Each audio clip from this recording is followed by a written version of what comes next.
31. The Girl Without Hands. A miller had gradually fallen into poverty and had nothing left but his mill and a large apple tree behind it. Once, when he had gone into the forest to fetch wood, an old man approached him whom he had never seen before and said, "Why do you trouble yourself with chopping wood? I will make you rich if you promise me what is behind your mill." "What else could that be but my apple tree?" thought the miller, and said, "Yes," and wrote it down for the stranger. But the old man laughed mockingly and said, "In 3 years' time, I will come and take what belongs to me." And then he departed.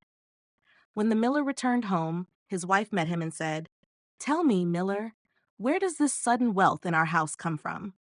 Suddenly, every box and chest is filled, no one brought it in, and I don't know how it happened." He replied, "It comes from a stranger I met in the forest who promised me great treasures. In return, I promised him what stands behind the mill. We can surely give him the big apple tree for it." "Oh, husband," said the frightened wife, "that must have been the devil. He didn't mean the apple tree, but our daughter, who was behind the mill sweeping the yard." The miller's daughter was a beautiful and pious girl, and she lived the 3 years in fear of God and without sin. When the time came and the day arrived when the evil one wanted to take her away, she washed herself clean and made a circle around herself with chalk. The devil appeared very early, but he could not come near her. Angrily, he said to the miller, "Take away all water from her so she can no longer wash herself, because otherwise I have no power over her." The miller was afraid and did as he was told. The next morning the devil came again, but she had wept onto her hands, and they were completely clean. So he could not approach her again, and angrily said to the miller, "Cut off her hands, otherwise I cannot harm her." The miller was horrified and replied, "How could I cut off my own child's hands?" Then the devil threatened him, saying, "If you do not do it, you are mine, and I will take you instead." The father became frightened and promised to obey him. So he went to the girl and said, "My child, if I do not cut off both your hands, the devil will take me away, and in my fear I promised him this. Please help me in my distress and forgive me for the harm I am about to do to you." She replied, "Dear father, do with me as you will. I am your child." Then she laid down both her hands and let him cut them off. The devil came for the third time, but she had wept so long and so much onto the stumps that they were completely clean. Then he had to give up and had lost all right over her. The miller said to her, "Through you, I have gained such great wealth. I will take care of you luxuriously for the rest of your life." But she replied, "I cannot stay here. I will go away. Compassionate people will surely give me as much as I need." Then she had her maimed arms bound to her back, and at sunrise she set out on her way and walked the entire day until night fell. Then she came to a royal garden, and by the shimmer of the moon she saw that trees full of beautiful fruits grew in it. But she could not enter because there was much water around it. And because she had walked the whole day without eating a single bite, and hunger tormented her, she thought, "Ah, if only I were inside, so that I could eat some of the fruit. Otherwise, I will perish from hunger." She knelt down, called upon God the Lord, and prayed. Suddenly an angel appeared, who made a dam in the water, so that the moat became dry, and she could walk through it. Now she entered the garden, and the angel went with her. She saw a tree covered with beautiful pears, but they were all counted. She approached, and to satisfy her hunger, ate one with her mouth from the tree, but no more. The gardener was watching, but because the angel was standing there, he was afraid and thought the maiden was a spirit. He remained silent and dared not call out or speak to the spirit. After she had eaten the pear, she was satisfied and went and hid herself among the bushes. The king, to whom the garden belonged, came down to it the next morning, counted, and saw that one of the pears was missing. He asked the gardener what had happened to it, as it was not lying beneath the tree but was gone. Then the gardener answered, "Last night a spirit came in who had no hands and ate one of the pears with its mouth." The king said, "How did the spirit get over the water, and where did it go after it had eaten the pear?" The gardener replied, "Someone came in a snow-white garment from heaven who made a dam and held back the water so that the spirit could walk through the moat. And because it must have been an angel, I was afraid, asked no questions, and did not call out. When the spirit had eaten the pear, it went back again. The king said, "If what you say is true, I will watch with you tonight." When it grew dark, the king entered the garden with a priest who was to address the spirit. All three sat down under the tree and watched. At midnight, the girl crawled out from the bushes, approached the tree, and again ate a pear with her mouth. Beside her stood the angel in white attire. Then the priest stepped forward and said, "Have you come from God or from the world? Are you a spirit or a human?" She replied, "I am no spirit, but a poor human, abandoned by all except God." The king said, "If you are abandoned by the whole world, I will not abandon you." He took her with him to his royal castle, and because she was so beautiful and pious, he loved her dearly, had silver hands made for her, and took her as his wife. After a year, the king had to go out into the field, so he entrusted the young queen to his mother and said, "If she goes into labor, take good care of her and immediately write to me." She gave birth to a beautiful son. The old mother quickly wrote and informed him of the happy news. However, the messenger rested by a stream on his way, exhausted from the long journey, and fell asleep. The devil, who always sought to harm the pious queen, appeared and exchanged the letter with another, in which it was written that the queen had given birth to a changeling.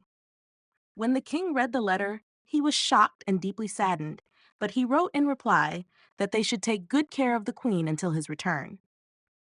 The messenger returned with the letter, rested at the same spot, and fell asleep again. Again, the devil came and placed another letter in his pocket, stating that they should kill the queen and her child. The old mother was greatly alarmed when she received the letter, could not believe it, and wrote to the king again, but she received no other reply because the devil substituted a false letter each time. And in the last letter, it even instructed them to keep the queen's tongue and eyes as proof.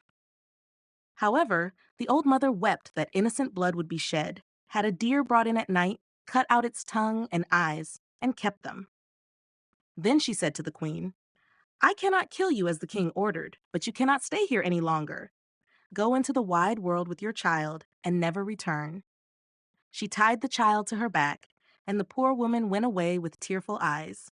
She came to a large wild forest, knelt down, prayed to God, and the angel of the Lord appeared to her and led her to a small house with a sign that read, "Here everyone lives freely." A snow-white maiden came out of the house, saying, "Welcome, queen," and led her inside. She untied the little boy from her back and held him to her breast so he could drink, then laid him on a beautifully made bed. The poor woman said, "How do you know that I was a queen?" The white maiden replied, "I am an angel sent by God to care for you and your child." She stayed in the house for 7 years, well cared for, and by God's grace, her severed hands grew back. Finally, the king returned home from the field, and his first concern was to see his wife and child. The old mother began to weep and said, "You wicked man, what did you write to me that I should take the lives of two innocent souls?" And showed him the two letters that the evil one had falsified, and said further, "I did as you commanded," and showed him the signs, the tongue and eyes. Then the king began to weep even more bitterly for his poor wife and son, so much that the old mother pitied him and said to him, "Be content, she is still alive. I secretly had a deer slaughtered and took these signs from it, but I tied her child to her back and told her to go into the wide world and promise never to return because you were so angry with her." Then the king said, "I will go as far as the sky is blue and not eat or drink until I have found my dear wife and child, unless they have perished or died of hunger in the meantime." So the king wandered about for 7 long years, searching in all cliffs and rocky caves, but he did not find them and thought she must have perished. He ate nothing and drank nothing during all this time, but God sustained him. Finally, he came to a large forest and found the little house with the sign that read, "Here everyone lives freely." The white maiden came out, took him by the hand, led him inside, and said, "Welcome, king," and asked him where he came from. He replied, "I have wandered for nearly 7 years, searching for my wife and child, but I cannot find them." The angel offered him food and drink, but he did not take it and only wanted to rest a little. He lay down to sleep and covered his face with a cloth. Then the angel went into the room where the queen sat with her son, whom she usually called Sorrowful, and said to her, "Go out with your child. Your husband has come." She went to where he lay, and the cloth fell from his face. Then she said, "Sorrowful, lift the cloth for your father, and cover his face again." The child lifted it and covered his face again. The king heard this in his sleep, and willingly let the cloth fall again. Then the boy grew impatient and said, "Dear mother, how can I cover my father's face when I have no father in the world? I have learned to pray, 'Our Father, who art in heaven.' You said my father was in heaven and was the dear God.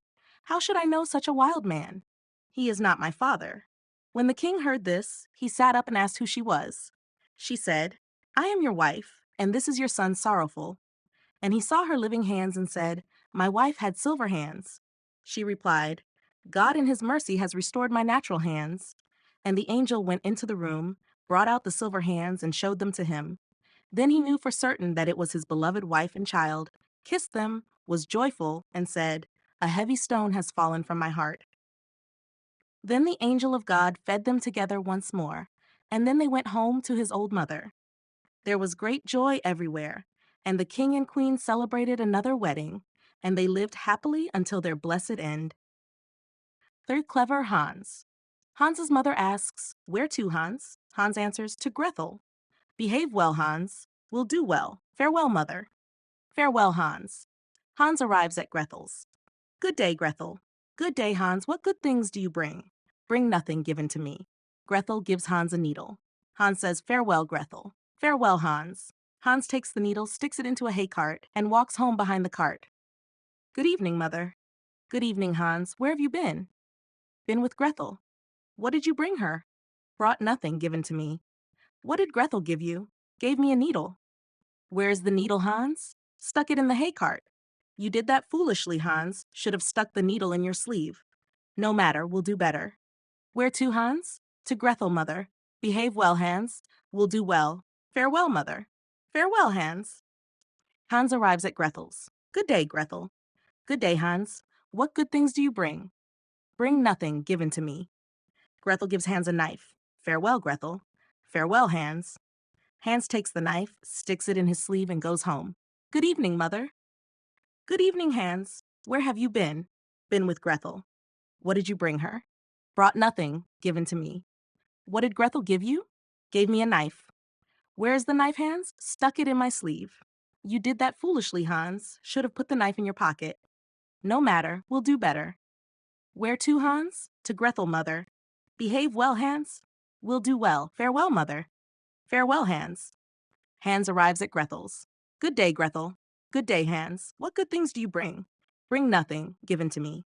Grethel gives Hans a young goat. "Farewell, Grethel." "Farewell, Hans." Hans takes the goat, ties its legs, and puts it in his pocket. When he gets home, it has suffocated. "Good evening, mother." "Good evening, Hans. Where have you been?" "Been with Grethel." "What did you bring her?" "Brought nothing given to me." "What did Grethel give you?" "Gave me a goat." "Where is the goat, Hans?" "Put it in my pocket."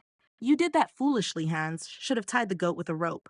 "No matter, we'll do better." "Where to, Hans?" "To Grethel, mother." "Behave well, Hans. Will do well. Farewell, mother." "Farewell, Hans." Hans arrives at Grethel's. "Good day, Grethel." "Good day, Hans. What good things do you bring?" "Bring nothing given to me." Grethel gives Hans a piece of bacon. "Farewell, Grethel." "Farewell, Hans." Hans takes the bacon, ties it to a rope, and drags it behind him. The dogs come and eat the bacon. When he gets home, he has the rope in his hand and nothing is left on it. "Good evening, mother." "Good evening, Hans. Where have you been?" "Been with Grethel." "What did you bring her?" "Brought nothing given to me." "Faf, what did Grethel give you?" "Gave me a piece of bacon." "Where is the bacon, Hans?" "Tied it to a rope, brought it home, dogs took it." "You did that foolishly, Hans. Should have carried the bacon on your head." "No matter, we'll do better." "Where to, Hans?" "To Grethel, mother." "Behave well, Hans." "We'll do well." "Farewell, mother." "Farewell, Hans." Hans arrives at Grethel's. "Good day, Grethel." "Good day, Hans. What good things do you bring?" "Bring nothing given to me." Grethel says to Hans, "I will go with you." Hans takes Grethel, ties her to a rope, leads her, brings her in front of the stall, and ties her tightly. Then Hans goes to his mother.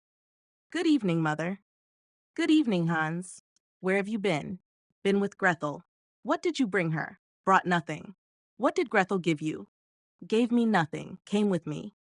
Where did you leave Grethel? Led her on a rope, tied her in front of the stall, threw some grass. You did that foolishly, Hans. Should have looked at her with friendly eyes. No matter, we'll do better. Hans goes into the stable, cuts out the eyes of all the calves and sheep, and throws them in Grethel's face. Then Grethel becomes angry, tears herself loose, runs away, and becomes Hans's bride. 33. The Three Languages. Once upon a time, in Switzerland, there lived an old count who had only one son, but he was dumb and could not learn anything. The father said, "Listen, my son, I can't get anything into your head, no matter how I try. You must leave here. I will send you to a famous master who will try with you." The boy was sent to a foreign town and stayed with the master for a whole year. After this time, he returned home, and his father asked, "Now, my son, what have you learned?" "Father, I have learned what the dogs bark," he replied. "Heaven have mercy," cried the father. "Is that all you have learned? I will send you to another town, to another master." The boy was taken there and stayed with this master for another year. When he came back, the father asked again, "My son, what have you learned?" He answered, "Father, I have learned what the birds say." Then the father became angry and said, "Oh, you lost man, you have wasted precious time and learned nothing? And yet you are not ashamed to face me. I will send you to a third master, but if you learn nothing this time, I will no longer be your father." The son remained with the third master for a whole year, and when he came home again and his father asked, "My son, what have you learned?" he answered, "Dear father, this year I have learned what the frogs croak." Then the father flew into a rage, jumped up, called his people, and said, "This man is no longer my son.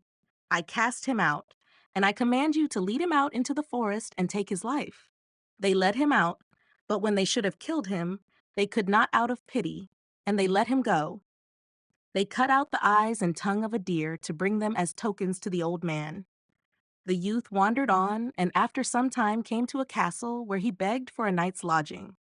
"Yes," said the lord of the castle, "if you want to spend the night down there in the old tower, go ahead, but I warn you, it is life-threatening, for it is full of wild dogs that bark and howl incessantly, and at certain hours they must be given a man whom they devour immediately." The whole area was in sorrow and distress because of them, and yet no one could help. However, the youth was fearless and said, "Just let me go down to the barking dogs and give me something that I can throw to them. They will do nothing to harm me." Since he himself insisted, they gave him some food for the wild animals and led him down to the tower. When he entered, the dogs did not bark at him. They wagged their tails amiably around him, ate what he set before them, and didn't harm a hair on his head. The next morning, to everyone's astonishment, he emerged safe and unharmed and said to the lord of the castle, "The dogs have revealed to me in their own language why they live here and bring harm to the land. They are cursed and must guard a great treasure that lies below in the tower, and they cannot rest until it is removed. I have also learned from their talk how this must be done." Those who heard rejoiced, and the lord of the castle said he would adopt him as a son if he succeeded. He descended again, and knowing what he had to do, he did it thoroughly and brought up a chest full of gold. The howling of the wild dogs was never heard again. They had disappeared, and the land was freed from the plague. After some time, he decided to travel to Rome. On the way, he passed by a marsh where frogs sat and croaked. He listened, and when he understood what they were saying, he became very pensive and sad. Finally, he arrived in Rome, where the Pope had just died, and there was great doubt among the cardinals about whom to appoint as his successor. They finally agreed that the person should be chosen as Pope who would be distinguished by a divine and miraculous sign. And just as this was decided, at that very moment, the young count entered the church, and suddenly 2 snow-white doves flew onto his shoulders and remained sitting there. The clergy recognized this as a sign from above and asked him immediately if he wanted to become pope. He was undecided and unsure if he was worthy of this, but the doves urged him to do it, and finally he said yes. Thus he was anointed and consecrated, and thus was fulfilled what he had heard from the frogs on his journey, which had so disturbed him that he was to become the holy pope. Then he had to sing a mass and knew not a word of it, but the two doves sat continually on his shoulders and whispered it all into his ear. 34. Clever Else. There was a man who had a daughter named Clever Else. When she grew up, her father said we should marry her off. Yes, said the mother, if only someone would come who wants her. Finally, someone came from afar named Hans and proposed to her, but he made it a condition that Clever Else must also be very clever. Oh, said the father, she has thread in her head. And the mother said, oh, she can see the wind running down the street and hear the flies cough. Yes, said Hans, if she's not really clever, then I won't take her. While they were sitting at the table and had eaten, the mother said, Else, go to the cellar and fetch some beer. Clever Else took the jug from the wall, went to the cellar, and on the way she clattered with the lid to pass the time. When she arrived, she fetched a stool, placed it in front of the barrel so she wouldn't have to bend over and strain her back unnecessarily. Then she placed the jug under the tap, turned it on, and while the beer was pouring, she didn't want her eyes to be idle. She looked up at the wall and noticed, after much looking around, a pickaxe that the masons had left stuck there by accident. Clever Else began to cry and said, if I marry Hans, and we have a child, and it grows up and we send the child here to draw beer, the pickaxe might fall on its head and kill it. So she sat there and cried and screamed with all her might about the impending disaster. Upstairs, they were waiting for the drink, but Clever Else still didn't come. So the mother said to the maid, go down to the cellar and see where Else is. The maid went and found her sitting in front of the barrel, crying loudly. Else, why are you crying? Asked the maid. Oh dear, she answered, how can I not cry? If I marry Hans and we have a child, and it grows up and is sent here to draw beer, perhaps the pickaxe might fall on its head and kill it. Then the maid said, what a clever Else we have, and sat down beside her, crying over the imagined misfortune as well. After a while, when the maid didn't return and those upstairs were becoming thirsty, the man said to the servant, go down to the cellar and see where Else and the maid are. The servant went down and found Clever Else and the maid sitting there, crying together. He asked, what are you crying about? Oh dear, said Else. How can we not cry? If I marry Hans and we have a child and it grows up and is sent here to draw beer, the pickaxe might fall on its head and kill it. The servant said, what a clever Else we have, and sat down beside her, joining in the loud lamentation.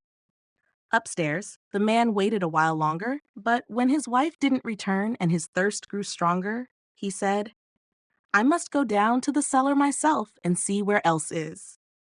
When he came into the cellar and found them all sitting and crying and heard the reason, that it was because of the child that Else might possibly bring into the world, and how the pickaxe might kill it if it happened to fall just at the time when the child was under it drawing beer, then he exclaimed, what a clever Else, and sat down, joining in their tears. The bridegroom stayed upstairs alone for a long time, but as no one returned to him, he thought, they must be waiting for me downstairs. I must go and see what they are up to. When he went down, he found all five lamenting and crying most pitifully, each louder than the other. What misfortune has happened? He cried. Oh, dear Hans, said Else, if we marry and have a child, and it grows up and we send it here to draw beer, the pickaxe hanging up there might fall down and smash its head, and it might lie there dead. Shouldn't we cry about that? Now, said Hans, no greater sense is needed in my household. Since you are such a clever Else, I will have you, took her by the hand, and led her upstairs to celebrate their wedding. After a while of being married to Hans, he said, wife, I will go out to work and earn money. You go to the field and cut the corn so we can have bread. Yes, dear Hans, I will do that. After Hans had left, she cooked herself a good porridge and took it with her into the field. When she arrived at the field, she said to herself, what should I do? Should I cut first or eat first? Well, I will eat first. So she ate her pot of porridge, and when she was full, she said again, what should I do? Should I cut first or sleep first? Well, I will sleep first. Then she lay down in the corn and fell asleep. Hans had long since returned home, but Else didn't come back. So he said, what a clever Else I have! She is so industrious that she doesn't even come home to eat. But when she still didn't return and it was getting dark, Hans went out to see how much corn she had cut. But she had cut nothing at all. She was lying asleep in the corn. Hans hurried home, fetched a bird net with small bells, and threw it around her, but she continued sleeping. Then he ran home, locked himself in, and sat down on his bench to work. Finally, when it was completely dark, Clever Else woke up, and as she got up and shook herself, the bells jingled with every move she made. She was frightened and began to doubt whether she was really Clever Else or not, and said to herself, "Am I, or am I not?" She didn't know what answer to give, and stood there uncertain for a while. Finally, she thought, "I will go home to Hans and ask him if I am I or not. He will surely know." She ran to her front door, but it was locked. Then she knocked on the window and called out, "Hans, is Else inside?" "Yes," answered Hans, "she is inside." Then she was even more frightened and said, "Oh God, then I am not," and went to inquire at another door. But when the people heard the jingling of the bells, they wouldn't open up, and she couldn't get in anywhere. So she ran out of the village, and no one has seen her since. The Tailor in Heaven. It came to pass that one fine day, the dear God wished to stroll in the heavenly garden, and took all the apostles and saints with him, so that no one remained in heaven except St. Peter. The Lord had instructed him not to admit anyone during his absence, so Peter stood at the gate keeping watch. Before long, someone knocked. Peter asked who was there and what they wanted. "I am a poor, honest tailor," replied a soft voice, "seeking admission." "Yes, honest," said Peter, "like a thief on the gallows. You have nimble fingers and have snipped away at people's cloth. You shall not enter heaven. The Lord has forbidden me to admit anyone while he is away." "Have mercy," cried the tailor. "Small patches that fall from the table by themselves are not stolen and not worth mentioning. Look, I limp and have blisters on my feet from the journey here. I cannot possibly turn back. Just let me in, and I will do all the menial tasks. I will carry the children, wash their diapers, clean the benches they have played on, and mend their torn clothes." St. Peter was moved by pity and opened the gates of heaven just wide enough for the lame tailor to slip his thin body inside. He had to sit in a corner behind the door and remain quiet and peaceful, so that the Lord, upon his return, would not notice him and become angry. The tailor obeyed, but once when St. Peter stepped outside the door, he got up, full of curiosity, and wandered through every corner of heaven, examining everything. Eventually, he came to a place where many beautiful and precious chairs stood, and in the middle was an entirely golden chair adorned with shining gemstones. It was much higher than the other chairs, and there was a golden footstool in front of it. This was the chair where the Lord sat when he was at home, from which he could see everything happening on earth. The tailor stood still and gazed at the chair for a long while, for it pleased him more than anything else. Finally, unable to resist his curiosity, he climbed up and seated himself in the chair. From there, he could see everything happening on earth and noticed an old, ugly woman standing by a stream, washing clothes, and secretly putting aside 2 veils for herself. This sight angered the tailor so much that he grabbed the golden footstool and threw it down from heaven to earth at the old thief. Since he could not retrieve the footstool, he quietly slipped out of the chair, returned to his place behind the door, and behaved as if he had never moved. When the Lord and Master returned with his heavenly retinue, he did not see the tailor behind the door, but when he sat on his chair, the footstool was missing. He asked St. Peter what had happened to the footstool, but Peter did not know. Then he asked if anyone had been let in. "I know of no one," answered Peter, "except a lame tailor who is still sitting behind the door." So the Lord summoned the tailor before him and asked if he had taken away the footstool and where he had put it. "Oh, Lord," answered the tailor joyfully, "I threw it in my anger down to earth at an old woman whom I saw stealing 2 veils while washing clothes." "Oh, you rogue," said the Lord, "if I judged as you judge, how do you think you would have fared by now? I would have long since had no chairs, benches, seats, not even a stove fork left, but would have thrown everything down at sinners. Henceforth, you can no longer stay in heaven, but must go outside the gate again. Go where you will. Here, no one shall administer punishment except I, the Lord." Peter was obliged to take the tailor out of heaven again, and because he had torn shoes and blistered feet, he took a stick in his hand and went to wait a while where the good soldiers sit and enjoy themselves.